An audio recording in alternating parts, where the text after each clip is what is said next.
Hallelujah. Hallelujah. I don't know about y'all, but I could stay right there. Amen. That worship was powerful. That worship, man, just brought us into the presence of the Lord. I always say that it's some type of worship that allows, it's not even that, let me see if I can make y'all picture this, what God shows me sometimes. That when we worship Him, He steps off of His throne, comes to the edge of heaven, and looks down and says, they belong to me. That was this kind of worship. So whenever you can, women, just get in the face of God and watch Him come off of His throne. If y'all see me fanning, it's because I'm having a hot place. I was just saying this morning, they call it a personal summer. But when I think about summer, I think about fun things. I don't be thinking about a heat wave. So just pray, just go like this and just like this right here. You can praise God and fan me at the same time. Pray real quick. Heavenly Father God, I thank you, God. We know that your presence is here. So God, we just thank you. We say take a seat amongst your daughters, God. And give us itchy ears to hear what thus saith the Lord, God. God, I thank you, God, that for this opportunity to share with my sisters about my friend called Jesus. Amen. So God, I thank you. Open our hearts, God, that this word will be tucked away. And God, although I'm preaching one message, let it be divided in many ways, so that it will touch each and every life that is represented here today, God. And not only that, let it come with overflow, God. So that midweek or the beginning of next week, we'll remember something that will have us think about you. In Jesus' name, amen. We're going to get some housekeeping done very, very quickly. If y'all notice in the back, there are the book that I wrote is back there. It's $14. It's going into the kingdom. And then there's t-shirts back there that you can pre-order. Now, I feel like I need to bless people. If you buy a book and pre-order a t-shirt, like the t-shirts are 20, the book is 14, that's 34. But if you get it together today, I will give it to you for 30. Okay? Could somebody run back there real quick and get me a book?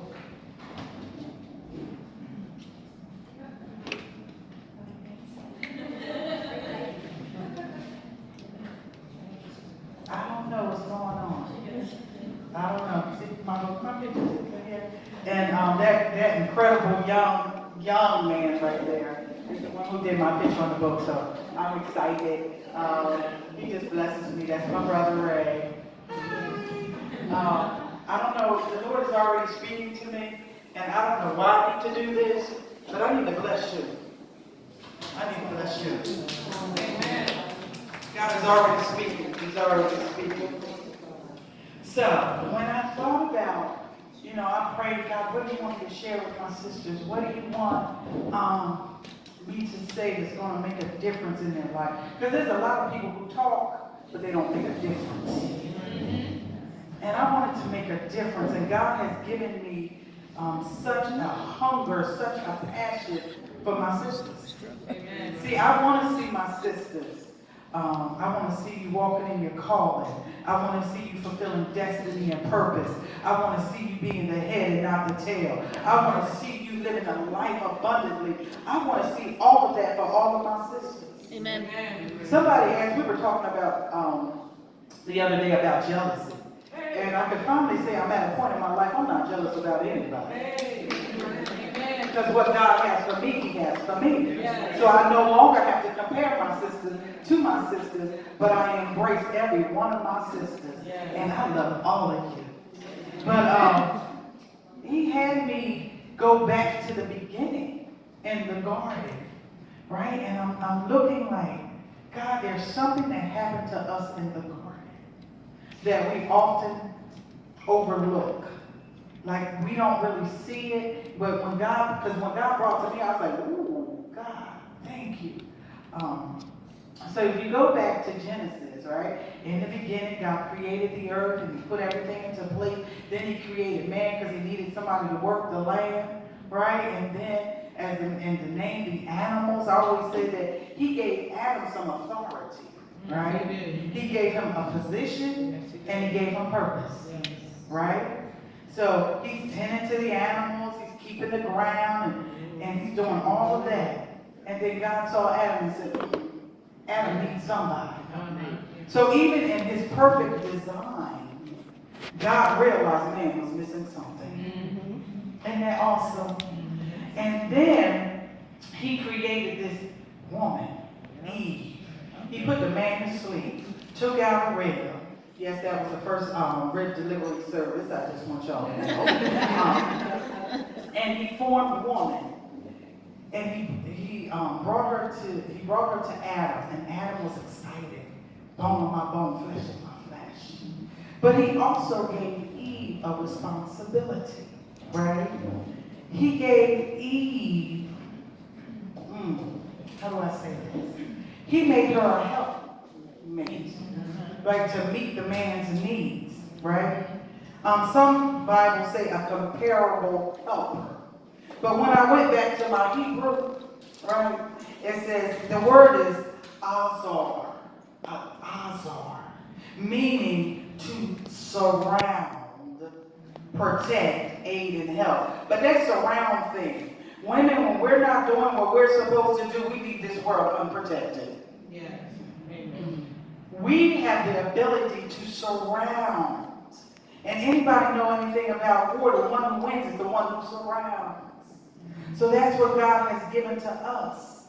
And I was like, God, okay, that's nice.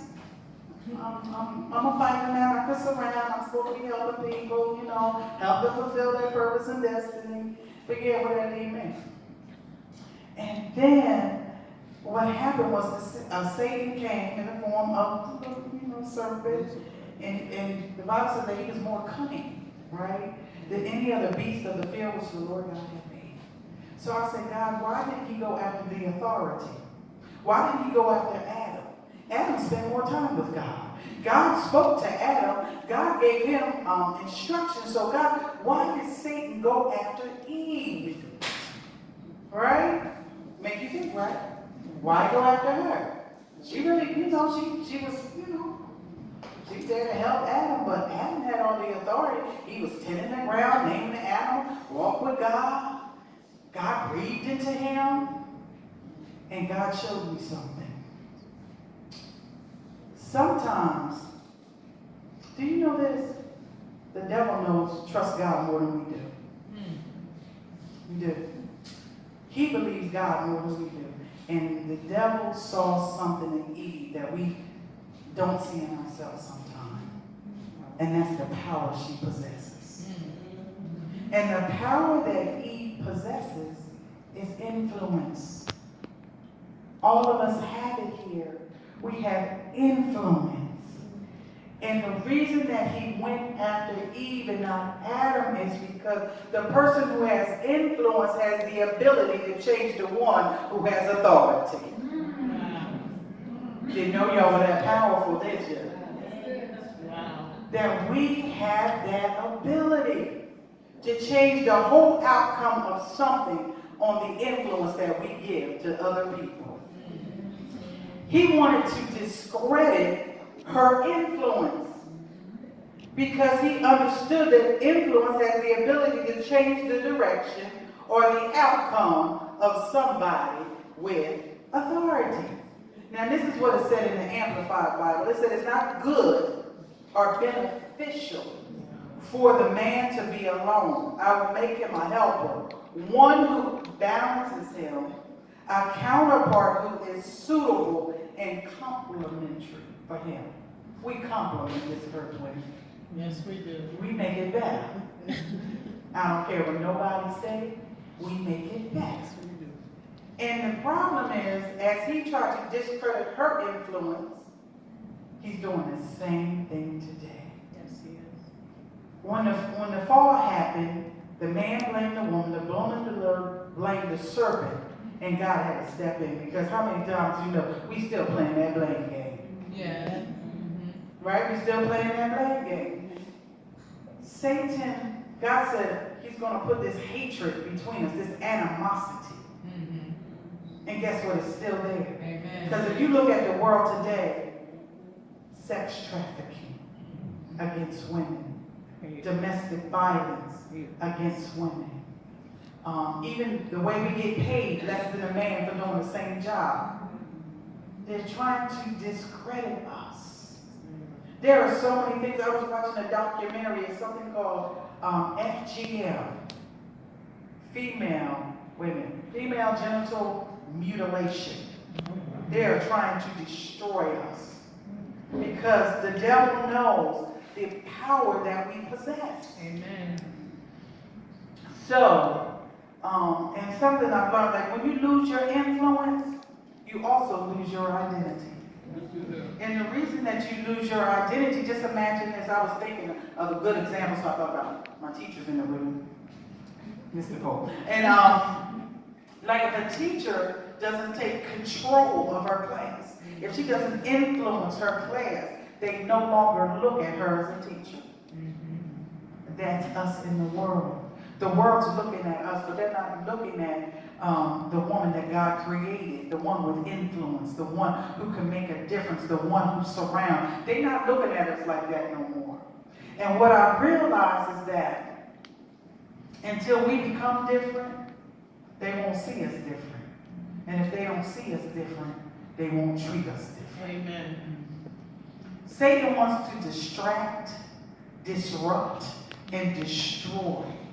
So I love that song, I'm No Longer a Slave. Yeah. Because there are situations and circumstances that come for the main purpose to distract, disrupt, and to destroy. Divorce, infidelity, low self-esteem, distract, disrupt, to destroy. All kind of things that happen. Self-image, body image, the way that we treat one another. It hurts my heart when I see two women not getting along. Because we're more powerful together than we are divided. Amen. And we're so busy fighting against ourselves that we don't even realize who the real enemy is. I'm talking about women of God. It hurts see, the world won't act like the world. We're supposed to be acting different.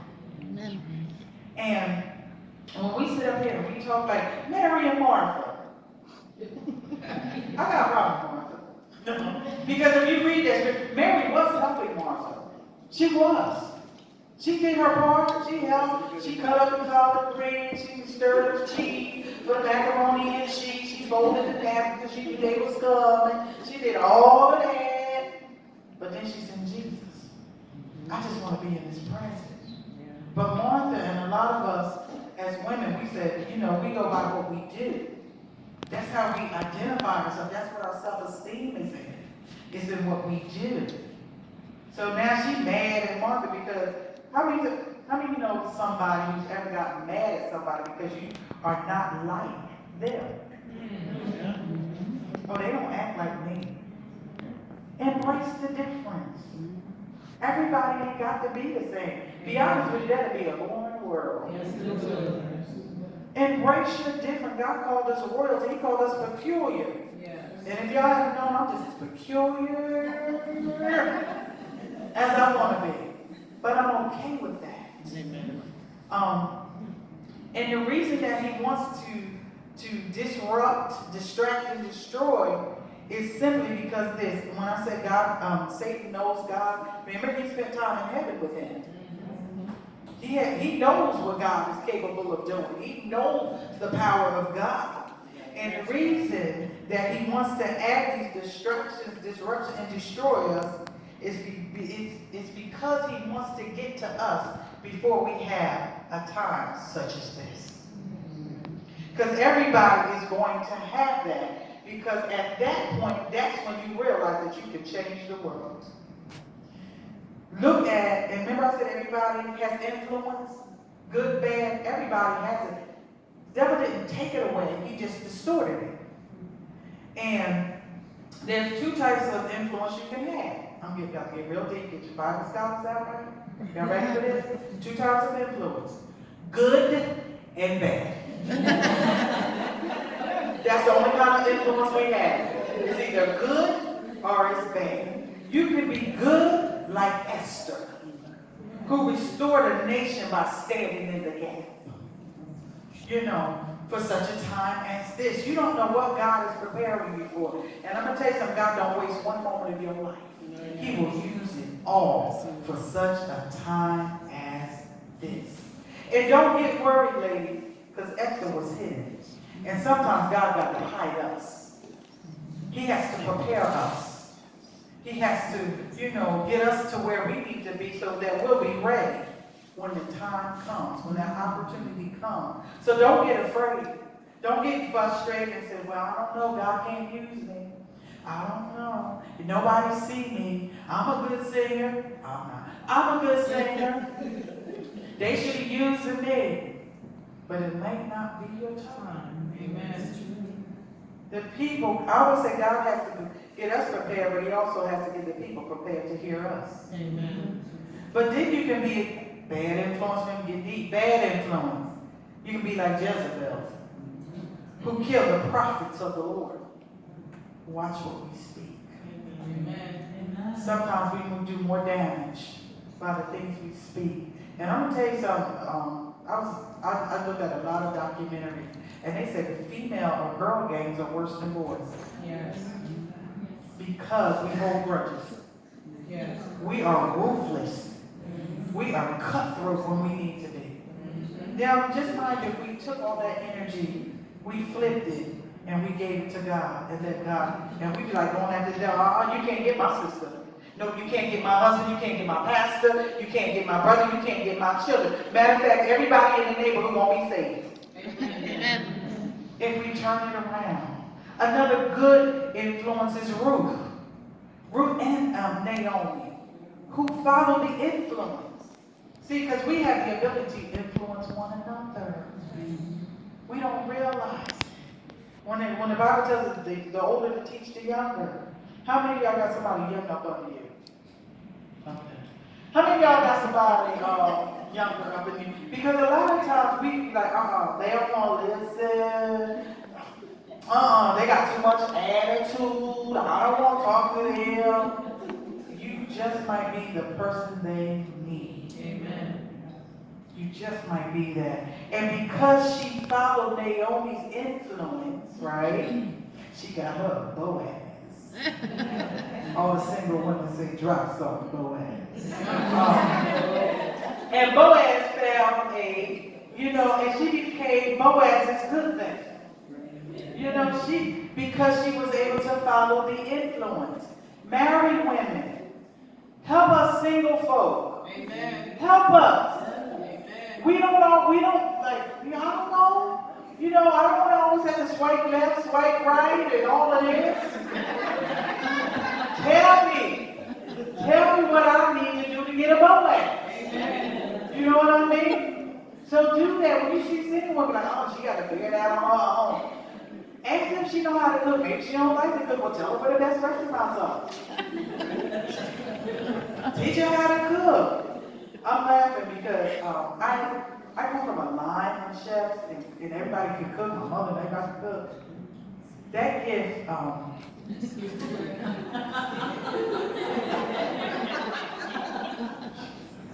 that gift did not come. Now, I can cook, but I have no desire whatsoever. None whatsoever. I'll set a meeting table, I'll host, I'll hang your coat up, but don't ask me to stir a pot. You know what I mean? I don't. But one day I'm going to get married, right? And he's going to want something to eat. So I do know how to make a couple of dishes. And I always figure out those 3 dishes could last for about the first 7 years. Just change the noodles and it looks like totally different. She said, just make chicken. I'm just going to make chicken. But I had the women at the church, and they said, Essie, you don't like to cook? No, we're going to show you how to cook. So now I've added to my repertoire, don't be laughing. I can make raisin carrot salad and I can make butternut squash soup. I don't know who will eat it, but I can make it now. Or you could be like Delilah, who destroyed Samson, a man of God. Because we know how to play. She used her influence. Yes, Lord. She used her influence so good that he knew that she was trying to trick him, and he kept letting her come back. That's how much power we got. Amen. That we can just totally mess up with. I'm gonna kill you. and they be like, okay.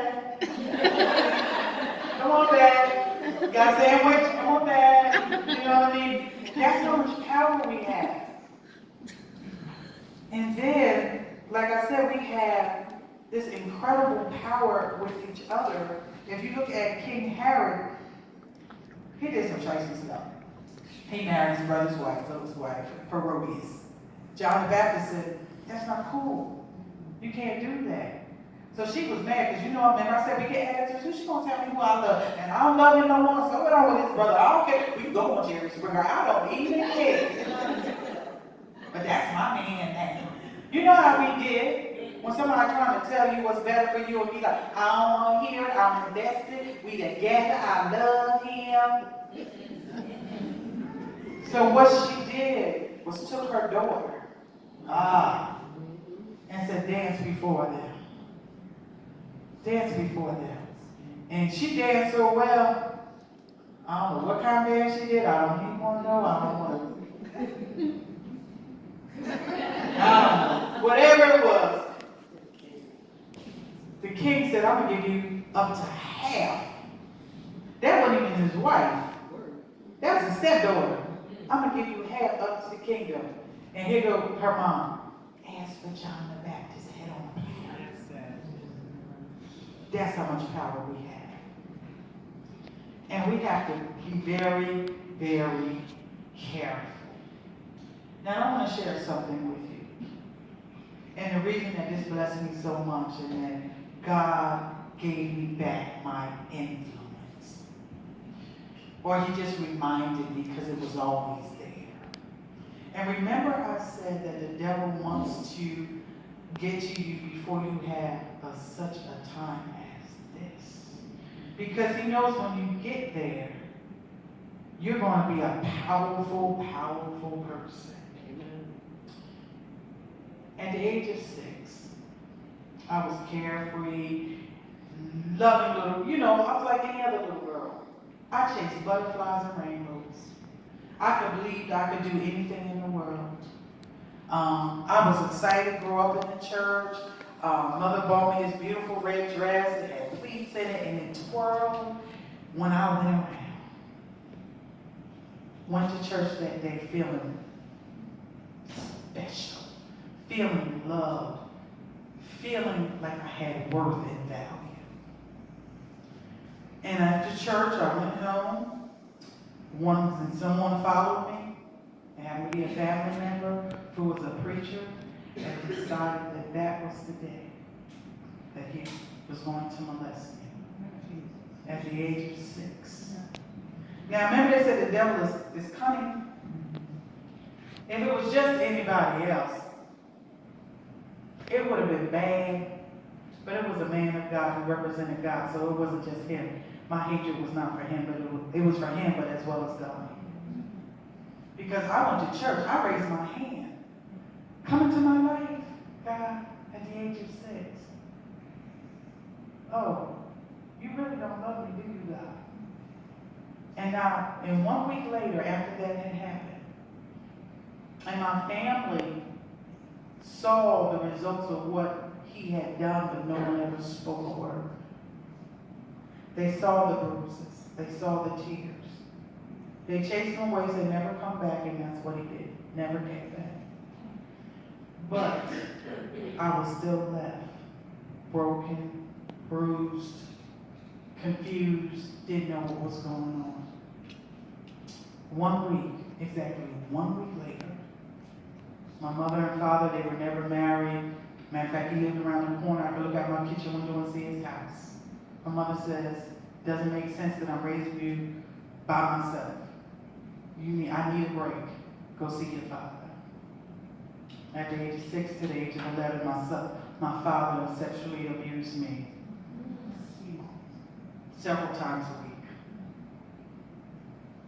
I'm supposed to be a daddy's girl. God, you really don't like me. You really don't like me. I don't care what they say. You must not like me. But the thing was, God saw all of that. God prepared me. God saw all of that. See, because what the devil meant for evil, God meant it for good, and he turned that thing around. And from that abuse that I endured, I did some I want to say spiritually suicidal things. I didn't like myself. I had fear all the time. I got into one bad relationship after another. I married a man 1 week, 7 days after I met him. He too abused me. So I went through all of these things. And I look at it, and when I look back over my life, I realized that it was the devil trying to take me out. Yes. Because he knew that greater is he that's in me than he that is in the world. So he said, if I can't stop her, let me delay her. Let me disrupt her. Let me have her all this thing so she'll never go to her full potential. Let me sit up here and hold her back, because if I hold her back, maybe she ain't gonna talk to nobody about God.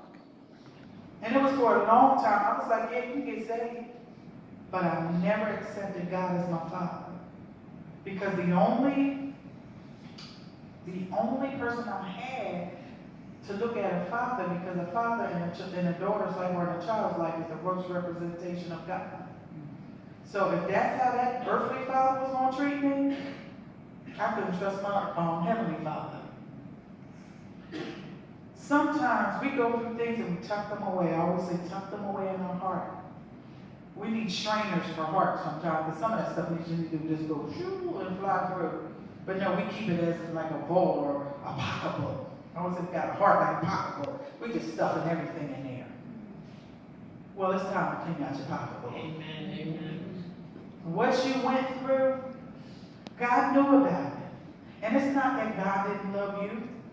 It's the fact that God was allowed that to happen so he would prepare you for the next journey, the next leap, to make you powerful. Once I realized who God said I was and who God says I am, my whole life, it was like a light bulb went on. My low self-esteem went shoo. And Nicole tell you, I tell people all the time, when I walk in the room, I'm fabulous. I'm fabulous not because of me, but I'm fabulous because of my Father. Amen. I'm a daughter of a king, you better recognize. Yes.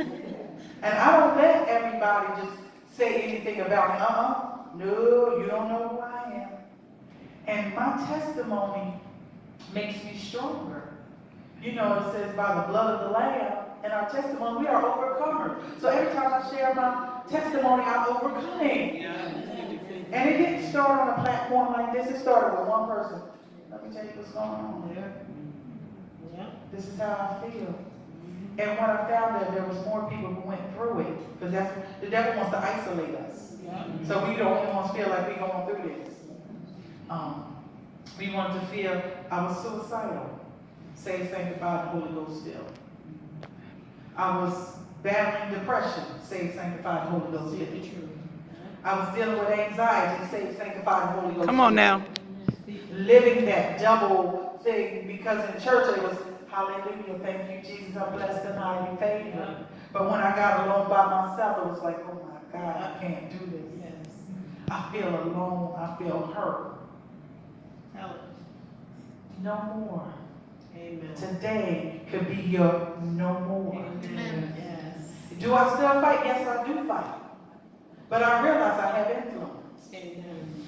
So I'm not sitting up here Gonna sit up here, oh no, I went through this. No, I went through it. I went through it, but I came out better. Amen.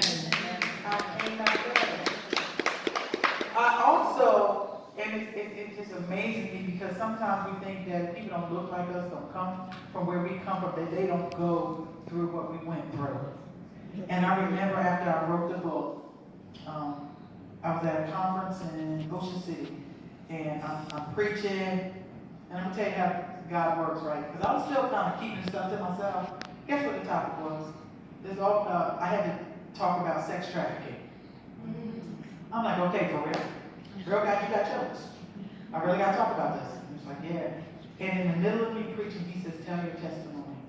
I was like, I know they was looking at me. I was like, and I'm still preaching. I was like, oh, okay. And I'm still preaching. He was like, tell your testimony. And I was like, no. And I was like, can I say something now? How about we have a break right about that? I was trying to think of all these things. And God says, tell your testimony. And I said, because God wins all time. And I said, okay. And I surrendered. And I began to share my testimony. And then after I got done, I looked up and I seen this look on the women's faces. And it came and they began to hug me. And so many of them whispered in my ear. And they said, me too. Me too. And I was like, wow. So in the church, there's been a Me Too movement before there was a Me Too movement. Amen. We just did not want to share it because I'm not going to look as saved. People going to look at me different. They're going to shun me. They're not going to want to be with me because I'm broken. But God doesn't have a problem putting us back on the potter's wheel. And trust me, He knows where every piece is. Even when we don't, He knows where every piece is. But what I've come to realize, and I said it earlier, and I want you to really take this with you, until we become different, they can't see us different. And if they don't see us different, they can't treat us different. You are far more capable than you realize. You are more powerful than you know. Amen? Amen. Now, Shelly gave me a little leeway. There are some women in here. You came in one way, but God's saying you can leave another. Amen. He's saying that you've gone through some things, some rejection, maybe some neglect, some abuse. That love of your life that you thought was always going to be there, but they're not there anymore. They turn their back on you. There are some things you wanted in your life that haven't yet manifested. So you teeter and totter and like, I don't know if God really loves me or if God really wants me. It could be something like you had a friendship that is no longer there and you're wondering what happened and you're questioning like, what did I do? Maybe nothing. It's just setting you up for such a time as this. We need to pray for one another. Yes, that's right. Remember I said there's influence that we have for each other. And it's not this. I used to be scared to pray, and I'm going to tell you why. Because you hear those people, and they have all these, oh, and they be praying, and they these big words, and they string them together. I got to the point where I just say, Daddy, He's my Father. Yes. And I can come to my Father. I don't need no invitation. I don't need, no big words.